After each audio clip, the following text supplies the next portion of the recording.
Hi అండి. Welcome back to our channel Soni Gopal daily vlogs. ఎలా ఉన్నారు అందరూ? నేను బాగున్నాను. మీరు ఎలా ఉన్నారు నాతో కామెంట్ సెక్షన్లో షేర్ చేసేసుకోండి. అండ్ ఇది వచ్చేసి ఉగాది రోజు వ్లాగ్ అనమాట. నేను పూర్తిగా ఆ రోజు నేను చేసిన నైవేద్యాలు అవన్నీ ఏం చూపించట్లేదు. నేను రొటీన్గా మనం చేస్తాం కదా పళ్ళెం వేసుకోవటానికి, వాటికి మాత్రమే చేశానన్నమాట. అందుకే పెద్దగా ఏం చూపించలేదు. ఆ రోజు పులిహార, అన్నం, బెల్లం అన్నం, పప్పు, రసం అండ్ తర్వాత వేసిన పెరుగన్నం చేశానన్నమాట. ఇంకా ఉగాది పచ్చడి మ్యాండేటరీ కదా, ఇంకా ఉగాది పచ్చడి చేశాను అంతే. ఇంకా తాంబూలం పెట్టి ఇంకా దేవుడికైతే పూజ చేసేసుకున్నాను. భక్షాలు అందరూ చేస్తారు కదా ఉగాది రోజు, నేను కూడా చేయాలనుకున్నాను అనమాట. కానీ మా హస్బెండ్ నుండి ఇప్పటికే చాలా లేట్ అయిపోయింది కదా, ఎందుకు ఊరికే నేను తెచ్చిస్తాను అన్నారు. ఇంకా బయట నుంచి తను కొబ్బరి భక్షాలను, బెల్లం భక్షాలు తెచ్చారనమాట. ఇంకా ఆ రోజు దేవుడికి అవన్నీ సమర్పించుకొని నేనైతే ఇలా నా పూజని కంప్లీట్ చేసుకున్నాను. నేను బయట నుంచి తెచ్చిన భక్షాలు ఏవి దేవుడి కాడ పెట్టలేదు. ఎందుకు, నేను చేసినవే ఉన్నాయి కదా. స్వీట్ కూడా చేశాను ఆ రోజు, బెల్లం అన్నం. అందుకు ఇంకోటి ఏంటంటే, ఆ రోజు స్టార్టింగ్ నేను 4 o'clockకి లేచాను. నైట్ 12:30కి పడుకున్నాను, 4 o'clockకి లేచాను. కానీ నాకు పూజ అంతా అయ్యేసరికి 11:30 అయిపోయింది. 11:30 వరకు నాకు పూజ అనేది ఇంకా అవ్వలేదన్నమాట. ఎందుకంటే మధ్యలో పిల్లల్ని చూసుకోవటం, వాళ్ళకి టిఫిన్ తినిపించుకోవటం, పనులు చేసుకోవటం ఇవన్నీ ఉంటాయి కదా. అందుకు ఇంకా చాలా లేట్ అయిపోయింది. ఇంకా ఆ రోజు ఇంకా బయట గడపకు బుట్లు పెట్టేసుకొని పెద్ద పెద్ద ముగ్గులు అయితే వేయలేదు. ఎందుకంటే ఇక్కడ ఓనర్స్ టైల్స్ పాడైపోతాయి అంటారనమాట. నేను చిక్మంగళూరులో ఉన్నప్పుడు ఒకసారి అలా చెప్పారు. అది ఫేస్ చేశాను సిచ్యువేషన్. ఇంకా ఆ తర్వాత నుంచి ఎప్పుడూ కూడా సింపుల్గా చేసుకుంటాను అనమాట. గడపకి పసుపు రాసి బొట్లు పెట్టి అండ్ చిన్న ముగ్గు ఒకటి పెట్టేసి ఇంకా వదిలేసాను అనమాట. అండ్ తులసమ్మనైతే ఇలా మొత్తం నీట్గా క్లీన్ చేసుకొని పసుపు అండ్ కుంకుమతో బొట్లు అలా పెట్టేసుకున్నాను అంతే.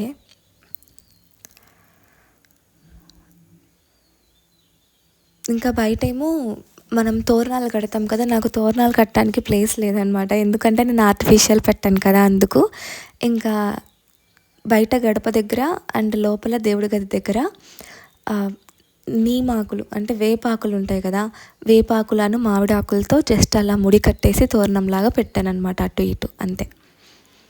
అండ్ ఆ రోజే నాకు ఒక పార్సల్ వచ్చింది ఫ్లిప్కార్ట్ నుంచి.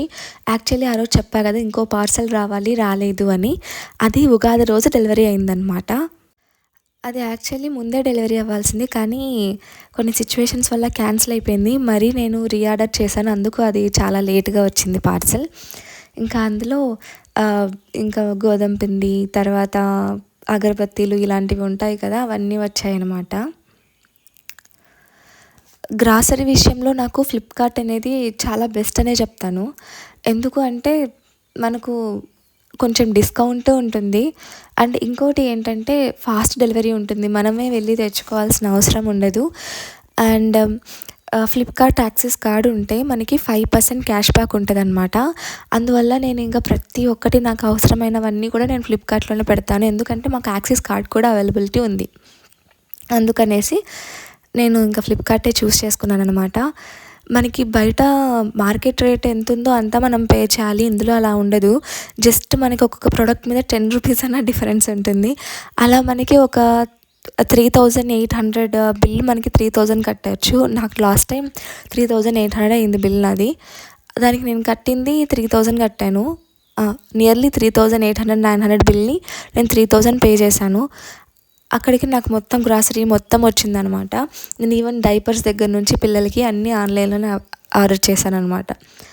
నాకు కూడా చాలా ఇష్టంగా ఉండేది ముందు గ్రాసరీ షాపింగ్కి వెళ్ళాలి, అది అన్నీ తీసుకోవటం. ఇంకా తర్వాత పిల్లలు ఇద్దరు పెద్దవాళ్ళు అయిన తర్వాత వాళ్ళని తీసుకొని బయటికి వెళ్ళి షాపింగ్ చేసి అవన్నీ మోసుకొని ఇంటికి రావడం చాలా కష్టం అనిపించేది. పైగా ఇంకోటి ఏంటంటే బెస్ట్ ఆప్షన్ ఉంది కదా మనకి అవైలబుల్గా, ఫ్లిప్కార్ట్ అన్నది అనేసి ఇంకా ఇది చూస్ చేసుకొని ఇంకా దాన్నే వాడుకుంటున్నాను. అండ్ ఈవినింగ్ వచ్చేసి ఇంట్లో పిల్లలు బాగా నిద్రపోయారనమాట. మార్నింగ్ నుంచి అసలు పడుకోలేదు. ఈ పూజ హడావిల్లో నేనున్నాను, వాళ్ళేమో వాళ్ళ ఆటల్లో బిజీగా ఉన్నారు. ఇంకా ఫుల్గా పడుకోవడమే వాళ్ళు 3:44కి అలా పడుకున్నారు. ఇంకా వాళ్ళు పడుకున్న తర్వాత నేను అలా డోర్ ఓపెన్ చేసి ఆ గుమ్మం దగ్గర అలా చైరేసుకొని కూర్చొని నాకు లిటిల్ హార్ట్స్ అంటే చాలా ఇష్టం అనమాట బిస్కెట్స్లో. సో లిటిల్ హార్ట్స్ తింటూ ఆ రోజు ఈవినింగ్ని నేను కంప్లీట్ చేసుకున్నాను. ఇంకా నైట్కేమో ఊరికే చపాతీ ఒకటి ప్రిపేర్ చేశాను. మనకి ఇంట్లో చపాతీ మ్యాండేటరీ అనమాట. చపాతీ ఇంకా దోశ ఉంటే దోశ, ఇంకా అది తప్ప ఇంకా వేరే ఏది తినరనమాట వీళ్ళు. నైట్ టైం అస్సలు రైస్ ప్రిఫర్ చేయరు. అందుకు ఇంకా నైట్కి చపాతీ ఒకటి చేశాను. అండ్ ఇది వచ్చేసి మరుసటి రోజు వ్లాగ్ అనమాట. అంటే రంజాన్ రోజు వ్లాగ్. రంజాన్ రోజు మేమేమి నాన్ వెజ్ తెచ్చుకోలేదు, జస్ట్ వెజ్ తోటే ప్రిపేర్ చేసుకొని వదిలేసాము. అండ్ ఇది వచ్చేసి పనసకాయతో బిర్యానీ చేద్దాం అనుకున్నాను అనమాట.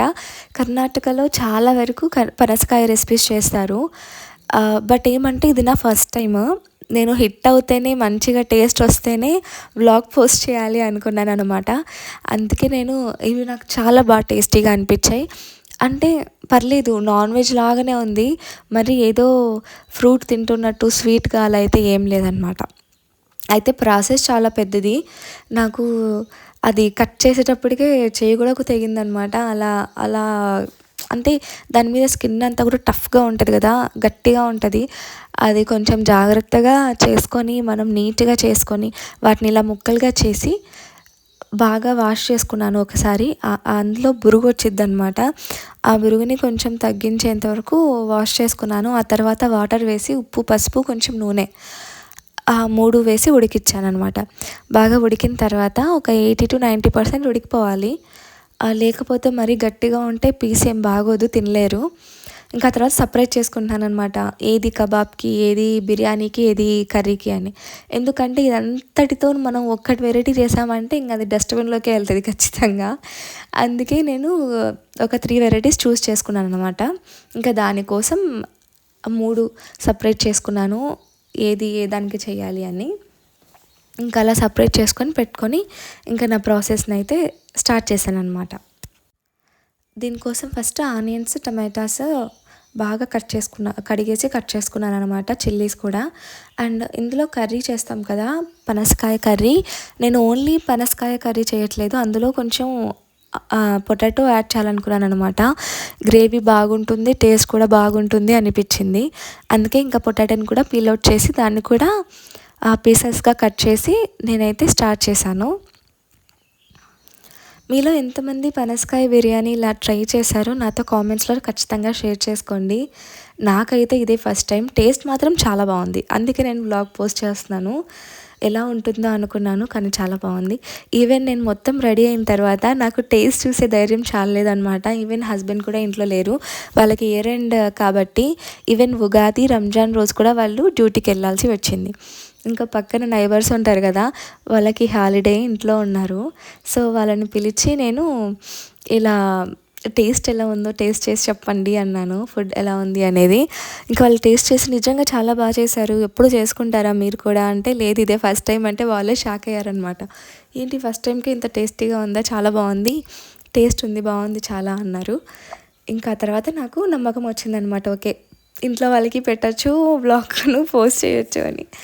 అంటే ఫస్ట్ టైం రెసిపీ కదా, నాకు ఈవెన్ టేస్ట్ కూడా తెలీదు. ఇది ఈ విధంగానే ఉంటుందా, లేకపోతే ఇంకా ఏమైనా ఫ్లేవర్ మిస్ అయ్యానా అని. అందుకే కొంచెం ఇక్కడ కర్ణాటక వాళ్ళు ఎక్కువ చేసుకుంటారు కాబట్టి వాళ్ళకి టేస్ట్ అన్నీ తెలుస్తుంది. సో అందుకు వాళ్ళనే పిలిపించి టేస్ట్ చేయించాను. ఇంకా వాళ్ళు చెప్పిన తర్వాత okay it's fine, it's ready to post it tasty అని నాకు అనిపించింది అనమాట. అందుకు ఇంకా మీతో షేర్ చేసుకుంటున్నాను. ఇందుకోసం ఫస్ట్ కడాయి పెట్టేసి అందులో ఆయిల్ వేసాను. ఆ తర్వాత మనకి ఇది యాలకులు, జీలకర్ర, బిర్యానీ చెక్క, లవంగ అండ్ బిర్యానీ ఆకు ఇవన్నీ వేసాను అనమాట. ఎందుకంటే నేను ఇక్కడ ఫస్ట్ స్టార్టింగ్ పనసకాయ బిర్యానీ చేద్దామనేసి ఇంకా ఫిక్స్ అయిపోయాను. దీనికోసం అవన్నీ వేసి బాగా వేగించి కొంచెం ఆనియన్, టమాటా, పచ్చిమిర్చి ఇవన్నీ వేసి బాగా వేగిన తర్వాత ఇందులో అల్లం వెల్లుల్లి పేస్ట్ వేసాను. అల్లం వెల్లుల్లి పేస్ట్ అవన్నీ వేసి బాగా వేగించాను అనమాట. ఆ తర్వాత పనసకాయ ముక్కలు కూడా వేసేసాను. ఇక్కడ ఫస్ట్ మసాలా ఫ్రై చేయట్లేదు, పనసకాయ ముక్కల్ని మసాలాలో ఫ్రై చేసి, అంటే అల్లం వెల్లుల్లి పేస్ట్లో ఫ్రై చేసి, ఆ తర్వాత ఉప్పు, కారం, ధనియాల పొడి, గరం మసాలా అండ్ కొంచెం టేస్ట్ కోసం చికెన్ మసాలా యాడ్ చేశాను. ఆ ఫ్లేవర్ బాగుంటుంది కదా అని. అండ్ మీ దగ్గర బిర్యానీ మసాలా అవైలబిలిటీ ఉంటే వేసుకోండి. నాతో బిర్యానీ మసాలా లేదు, అందుకే నేనేం వేయట్లేదు. జస్ట్ ఈ ఆనియన్స్, పచ్చిమిర్చి, టమాటా ఈ 3 బాగా వేగిన తర్వాత పనసకాయ ముక్కలు, అల్లం వెల్లుల్లి పేస్ట్ ఇవన్నీ వేసి ఉప్పు, కారం, ధనియాల పొడి, గరం మసాలా, కొంచెం చికెన్ మసాలా వేసి బాగా ఫ్రై చేశానన్నమాట. ఆ తర్వాత కొద్దిగా వాటర్ అయితే వేసుకున్నాను, లేకపోతే మసాలాస్ మాడిపోతాయి కదా. కొద్దిగా వాటర్ వేసుకొని ఉడికించానమాట. ఎందుకంటే ఫస్ట్ మనం బాయిల్ చేసినప్పుడు 80-90% మాత్రమే ఉడికింటుంది, ఇంకో 10% ఉడకాలి. ఇది ఏమంటే కొంచెం ఎక్కువ టైం తీసుకుంటుంది. పనసకాయ అనేది తక్కువ టైంలో అయిపోదు, చాలా time taking process. Even cut చేయడం కూడా చాలా డిఫరెంట్ మెథడ్ అనమాట. మనం డైరెక్ట్గా కట్ చేస్తే అవ్వదు, మీకు తెలిసే ఉంటుంది, కానీ అందరికీ తెలియాలని లేదు కదా. అందుకే నేను ఒకసారి మీకు కట్ చేసే ప్రాసెస్ కూడా చెప్తాను. ఫస్ట్ మనం ఏదైతే కనుక నైఫ్ బోర్డ్ ఉంటుంది కదా, చాప్ బోర్డ్ యూస్ చేస్తామో వాటికి టోటల్గా ఆయిల్ రాసేయాలన్నమాట. మన కుకింగ్ ఆయిల్ ఉంటుంది కదా అది. అండ్ ఆ తర్వాత మన హ్యాండ్స్కి కూడా టోటల్గా ఆయిల్ రాసేసుకోవాలి, లేకపోతే ఆ జిగురు అన్నది అంటుకుంటే అది పోదన్నమాట. ఈవెన్ సర్ఫేస్కి అంటున్నా కూడా, అంటే చాపింగ్ బోర్డ్ కింద ఏమన్నా మనకి కౌంటర్ టాప్ ఉంటుంది కదా, అది దానికి అంటున్నా కూడా వెంటనే పోదన్నమాట. కొంచెం టైం తీసుకుంటుంది, కొంచెం స్ట్రెస్ అవుతుంది.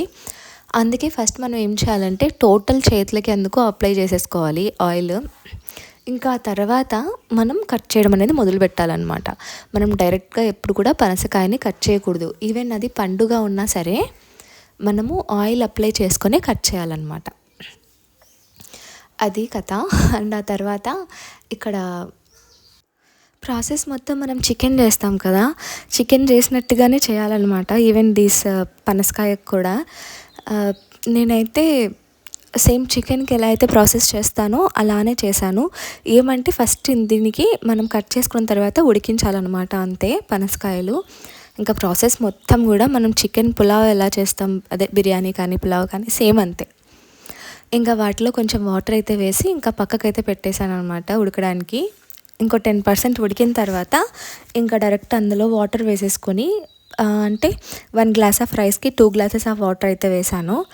ఇంకా 2 గ్లాసెస్ ఆఫ్ వాటర్ వేసి కొంచెం ఉడికిన తర్వాత అందులో రైస్ యాడ్ చేసి కొంచెం ఉప్పు, కారం అవన్నీ చూసేసుకుంటే మనకి పనసకాయ బిర్యానీ రెడీ అయిపోతుంది. మనం లేయరింగ్ బిర్యానీ చేస్తాం కదా, నేను అంటే మొత్తం లేయర్స్గా బిర్యానీ ఏం చేయట్లేదు, టోటల్ పులావ్ టైప్లో చేస్తున్నాను అనమాట. అండ్ ఇది వచ్చేసి కర్రీ చేస్తున్నాను, పనసకాయ కర్రీ. అందుకోసం ఫస్ట్ వాండి పెట్టి అందులో ఆయిల్ వేసి సేమ్ ప్రొసీజర్ స్టార్ట్. ఇది ఏంటంటే కొంచెం ఆలు కర్రీలాగా చేసుకుంటున్నాను అనమాట. ఫస్ట్ ఇంకోటి ఏంటంటే దీంట్లో పచ్చి కొబ్బరి వాడుతున్నాను కర్రీలో. ఎందుకు అంటే కర్ణాటక వాళ్ళు చెప్పా కదా ఒకసారి వ్లాగ్లో, వాళ్ళు చేసే ప్రతి ఒక్క వంటలో ఈవెన్ అది సాంబార్ అవ్వచ్చు, ఫ్రై అవ్వచ్చు, ఏమైనా అవ్వచ్చు ఎక్సెప్ట్ పప్పు, వాళ్ళు ఖచ్చితంగా కూడా పచ్చి కొబ్బరి యూస్ చేస్తారు. సో ఆ ఫ్లేవర్ తేయటానికి నేను పచ్చి కొబ్బరి అయితే మిక్సీ పట్టి పెట్టుకున్నాను అనమాట.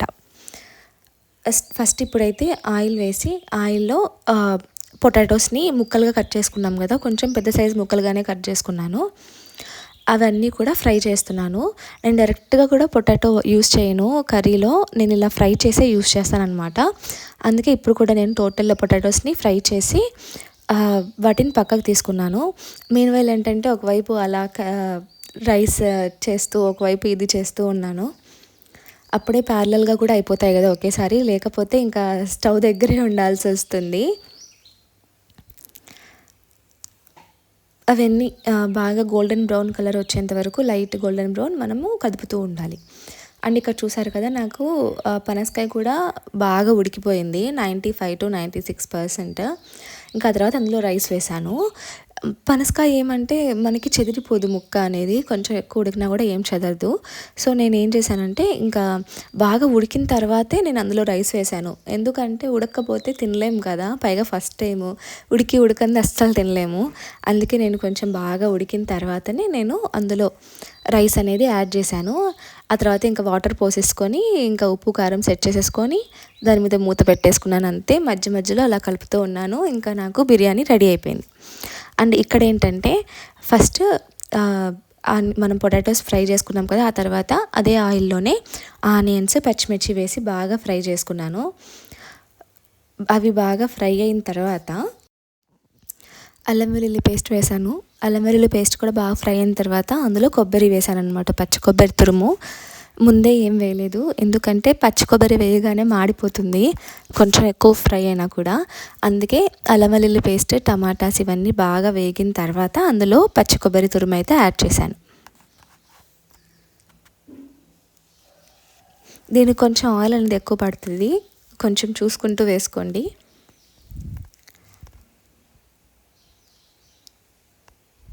చూడండి, టమాటాస్ యాడ్ చేసి, టమాటాస్ తర్వాత అల్లం వెల్లుల్లి పేస్ట్ వేసి అవి కూడా బాగా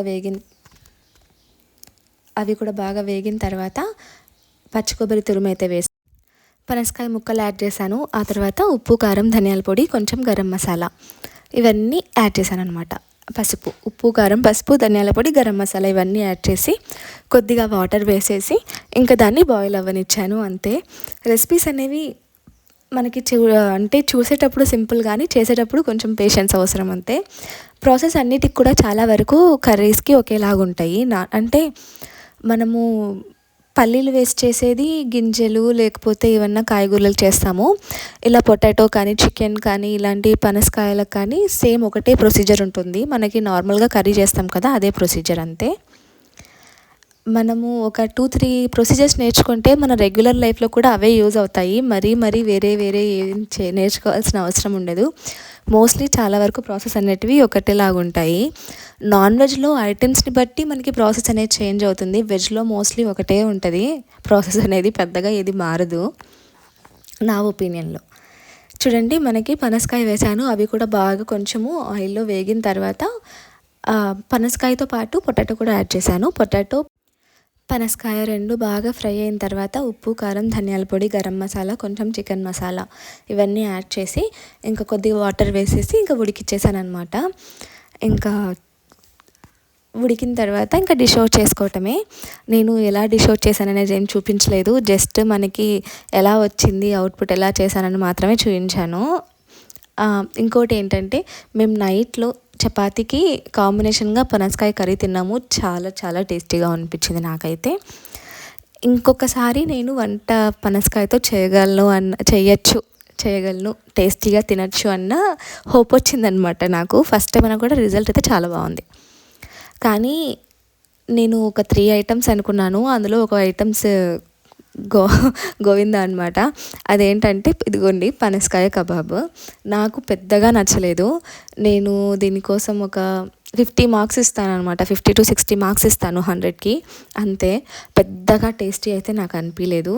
నేను చేసిన ప్రాసెస్ కానీ, నేను చేసిన ఐటమ్స్ వేయటం కానీ ఏమన్నా ఇబ్బంది అయిందేమో, నాకైతే పెద్దగా అయితే నచ్చలేదు. అందుకే నేను మీతో షేర్ చేయలేదు, కానీ ఆ రోజు వీడియో తీశాను అనమాట. నేను ఏం చేశానంటే, ఫస్ట్ జాక్ ఫ్రూట్ని మిక్సీలో వేసి బ్లెండ్ చేశాను. ఆ తర్వాత అందులోకి ఆనియన్స్, ఉప్పు, కారం, ధనియాల పొడి, గరం మసాలా, అల్లం వెల్లుల్లి పేస్ట్ ఇవన్నీ వేసేసి కొంచెం కబాబ్ మసాలా యాడ్ చేసి బాగా ఒక రౌండ్స్ అయ్యేంత వరకు, బాల్ లాగా అయ్యేంత వరకు నేను దాన్ని బాగా నీట్గా కలుపుకొని ఇంకా దాన్ని ఫ్రిడ్జ్లో పెట్టేశాను అనమాట.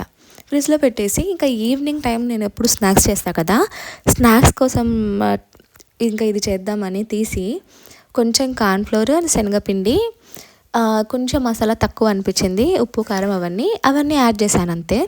అవన్నీ యాడ్ చేసి ఇంకా డీప్ ఫ్రై చేశాను. పెద్ద టేస్ట్ అయితే అనిపించలేదు. ఎలా అనిపించిందంటే, ఆ టేస్ట్ కూడా నాకు ఎందుకో చాలా కొత్తగా ఉంది, అందుకే ఏమైనా నచ్చలేదేమో. బట్ నాకైతే పెద్దగా అనిపించలేదు, అందుకే నేను మీకు షేర్ చేయలేదు. జస్ట్ ఏంటంటే అది ప్రాసెస్ కనపడింది కాబట్టి నేను మీతో షేర్ చేస్తున్నాను అంతే. నేను అవుట్పుట్ కూడా ఏం చూపించలేదు నేను ఏం చేశాను ఏందని. నాకు అస్సలు నచ్చలేదు, అందుకే డిలీట్ చేశాను నేను షూట్ చేసిన క్లిప్స్ కూడా. అండ్ ఇక్కడ చూడండి, నాకు పనసకాయ కర్రీ అయితే రెడీ అయిపోయింది. మనం చేసే ప్రతి ఒక్కరికి కూడా బాగుండాలని రూల్ అయితే లేదు కదా. నాకైతే బిర్యానీ కర్రీ అయితే సూపర్గా నచ్చింది. ఈవెన్ బిర్యానీ ఎంత బాగా వచ్చిందంటే కొంచెం కూడా ఇది అనిపించలేదన్నమాట. అచ్చు చికెన్ బిర్యానీ లాగానే ఉంది. అండ్ ఉడకడం కూడా కరెక్ట్గా ఉడికిందనమాట. రైస్ కానీ అంతా చూడండి ఎంత బాగా కలర్ఫుల్గా, పొడిగా ఎంత బాగుందంటే అంత బాగుందనమాట. టేస్ట్ అయితే కొద్దిగా కూడా మిగలలేదు. అది నాకు బాగా హ్యాపీ అనిపించింది, ఎందుకంటే మిగలకుండా తిన్నప్పుడు కదా సంతోషం అనేది ఉంటుంది. అండ్ ఇంకా ఆ రోజు నైట్ మధ్యాహ్నానికి అవన్నీ చేసుకుందాం. నైట్ కొంచెం చపాతి చేసుకొని నేను పనసకాయ కర్రీతో తిన్నాను. కానీ మా హస్బెండ్ మరి కొంచెం బయట పని ఉందని వెళ్ళి తను కొంచెం ఫ్రెండ్స్తో ఉండి నాకేమో వచ్చేటప్పుడు నాన్నను ప్రాన్స్ కర్రీ తెచ్చారు. ఇంకా తప్పదు కదా అని కొద్దిగా తినేసి ఇంకా వదిలేసాను నేనైతే. ఇది వచ్చి నెక్స్ట్ డే అనమాట, ఉగాది రంజాన్ మరుసటి రోజు. రంజాన్ మరుసటి రోజు మాకు ఇక్కడ జాతర జరిగితే జాతరకి వెళ్ళాము. ఇంకా అక్కడ వీళ్ళు షాపింగ్ మామూలుగా చేయలేదు. ఒకరు గన్ను, తర్వాత డ్రమ్ము, ఆటో, ప్లేన్ లాగా తీసుకున్నారు. ఇంకా పాప ఏమో తను క్రయాన్స్ ఇవి అంతా కాంబో వస్తుంది కదా, అది ఒకటి, స్లేట్ ఒకటి తీసుకుంది. అలా మేము ఆ రోజు జాతరకు కూడా వెళ్ళాం అనమాట. నేను చూపించలేదు ఎందుకంటే వీడియో తీయడానికి టైం లేదు. అక్కడ టోటల్ ఎంతమంది జనాలు ఉన్నారంటే అంతమంది జనాలు ఉన్నారు. ఇంకా అందులో పిల్లల్ని పట్టుకొని ఉండాలి కదా, లేకపోతే తప్పిపోతారు, అంతమంది జనాలు ఉన్నారనమాట. నేను రిస్క్ తీసుకోదలుచుకోలేదు. కానీ ఈసారి మళ్ళీ వెళ్తే మాత్రం ఖచ్చితంగా మీతో షేర్ చేస్తాను. అయినా మీరు ఉగాది రంజాన్ ఎలా సెలబ్రేట్ చేసుకున్నారో నాకు ఖచ్చితంగా కామెంట్స్లో చెప్పండి, ఓకేనా? అండ్ మీ ఊళ్ళో కూడా జాతర జరుగుతుందా? జాతర జరిగితే మాత్రం నాకు చెప్పండి. మాకు ఇక్కడ సాగర్లో అయితే చాలా బాగా జరుగుతుంది. మహాగణపతి స్వామి దేవస్థానంలో రథయాత్ర జరుగుతుంది అనమాట. అక్కడ నుంచి చాలా బాగా జరుగుతుంది సాగర్లో. ప్రతి ఏడాది జరుగుతుంది. ఇది ఉగాది తర్వాత 1 మంత్ ఉంటుంది. ఈసారి నేను వెళ్తే మాత్రం మీకు తప్పకుండా ఆ జాతర కానీ రథోత్సవం కానీ చూపిస్తాను.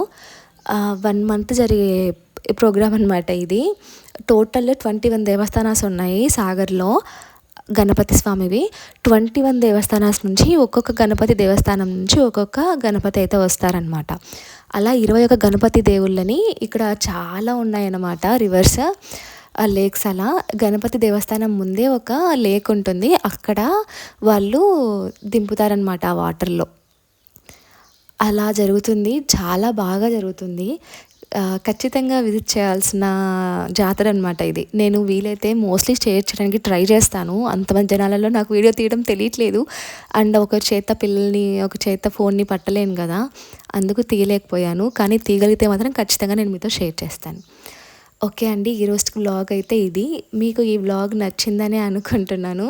ఒకవేళ నచ్చితే మాత్రం ఖచ్చితంగా నాకు కామెంట్ అయితే చేయండి, లైక్ అండ్ సబ్స్క్రైబ్ చేయండి. అండ్ ఇది మా పాప తీసుకుందని చెప్పా కదా, అది ఇదే అనమాట. అది టోటల్ కాంబో వచ్చింది. ఇంకా తనైతే బ్రేస్లెట్ ఒకటి, కోన్ ఒకటి, రబ్బర్ బ్యాండ్స్, ఇవి కామన్ థింగ్స్ కదా, అవన్నీ తీసుకుంది.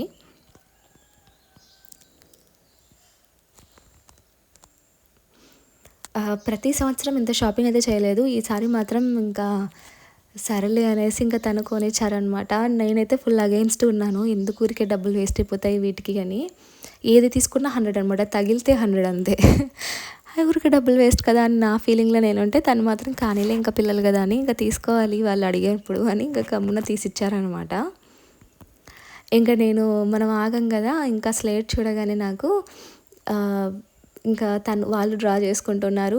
మా పాప ఏమో స్లేట్ ఇచ్చి, మమ్మీ నా ఫోటో డ్రా చేయనింది. ఇంకా అప్పుడు నాలోని ఆర్ట్ టాలెంట్ బయటకు తీశారనమాట. చూపించాను మీకు కూడా ఈ వీడియోలో, నవ్వుకోకండి. ఇంకా నేను అలా ఒక ఫేస్ డ్రా చేసి లక్ష్మిక అని చూపిస్తే తను చాలా హ్యాపీ అయిందనమాట. ఇంకా వాళ్ళని హ్యాపీ చేసామంతే, అది నాకు హ్యాపీగా అనిపిస్తుంది. అది ఎలా అయినా రానియండి, అంతే కదా. ఇంకా ఉంది చూడండి, ఇప్పుడు వస్తుంది కళాఖండం, మామూలుగా ఉండదు. తవ్వకాల బయటపడినా కూడా అంత మంచిగా ఉండదు అనమాట ఇది. సారీ, దీని మించి ఇంకా ఏది మంచిగా ఉండదు, అంత బాగా వచ్చింది. ఓకే అండి, ఈ వ్లాగ్ మీకు నచ్చింది అనుకుంటున్నాను. మీకు నచ్చితే మాత్రం ఖచ్చితంగా నాకు కామెంట్ చేయండి. అండ్ ఇక్కడ బాబు అయితే ఇంకా ఫుల్ డ్రమ్స్ అయిపోయారనమాట. మా ఆయన చెప్పడం ఏంటంటే, మార్నింగ్ మొత్తం ఆటోతోలు, నైట్ మొత్తం ఇలా సెక్యూరిటీగా వెళ్ళు, ఇంకా రెండిటికి వచ్చిన డబ్బులతో నీ ఫ్లైట్కి నువ్వే పెట్రోల్ పోసుకొని నడిపించుకో, ఇంకా నీకు పార్ట్ టైం ఎప్పుడైనా చేయాలనుకుంటే డ్రమ్స్ కొట్టుకో, ఇలా అనమాట. ఒక్కొక్క దానికి ఒక్కొక్క పని వాడికి తగిలించేసి చెప్పారనమాట. భలే నవ్వుకున్నాం మేము. ఇంకా వాడు ఫుల్ మస్తీ అనమాట. ఆడి ఇంకా ఆ రోజు వరకే ఆడి ఇంకా మిగతా రోజు పక్కన వేసానమాట అంతే. వాటిని నెక్స్ట్ డేనే, అంటే ఇప్పటికే విరిగిపోయి ఉన్నాయి అవి, వాడు దాన్ని రక్తం తీసిండు, మామూలుగా కాదు, చండాలం చేసిండు అనమాట. అంతే కదా పిల్లలంటే, ఆ మాత్రం ఉంటుంది. ఓకే అండి, see you next vlog. Thanks for watching.